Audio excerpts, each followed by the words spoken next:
Thank you, Mr. Chair.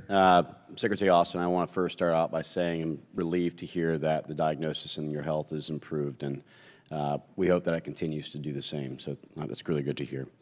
As one of my colleagues, Mr. Panetta, had pointed out, the Sahel area has had 8 coups since 2020. Is that correct? There have been a number there, yes. Can you tell me who is president since 2020? I'm sorry? Who has been president of the United States since 2020? Of course, President Biden was inaugurated. And I want to go into Iraq for a moment. The amount of Iranian missiles and rockets that's been fired has been vastly increased between 2021 and 2024. Would you agree? Over 159 plus attacks? There have been a number of attacks. The vast majority of those attacks have been ineffective. And can you tell me who was president during this time? Of course, it was President Biden. But what I would also tell you is that in 2019, we were able to put 18 historic peace treaties in place called the Abraham Accords. Do you agree that, given the fact that it wasn't since 1979 for Egypt, 1994 for Jordan to normalize relations with Israel, that this was a very good step towards helping with the stabilization of the Middle East? I do agree with that. And can you tell me who put that in place? It was a previous administration, obviously. Can you tell me who that was exactly, Mr. Secretary? Didn't think so. And under the attacks that took place on October 7th of 2023 that resulted in over 1,200 innocent men, women, and children being slaughtered, being raped, being taken hostage, etc.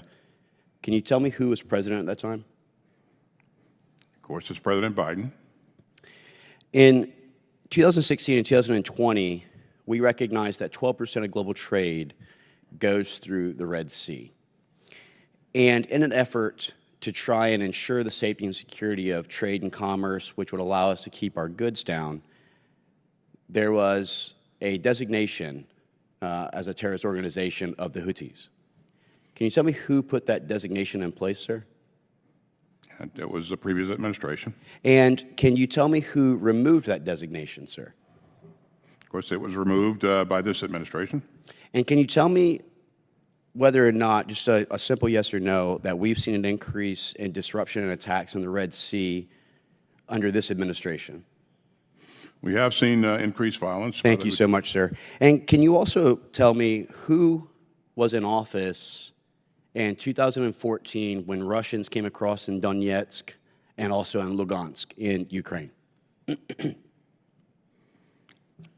President Obama. And can you tell me who was the vice president at the time? President Biden. And can you tell me then, in the ramp up to the war where things have continued to escalate vastly, and I think that you have been great at continuing to give us the facts on how Russia is advancing, what the major threats are, how Ukraine is being pushed out with the necessary funding, as you've pointed out numerous times.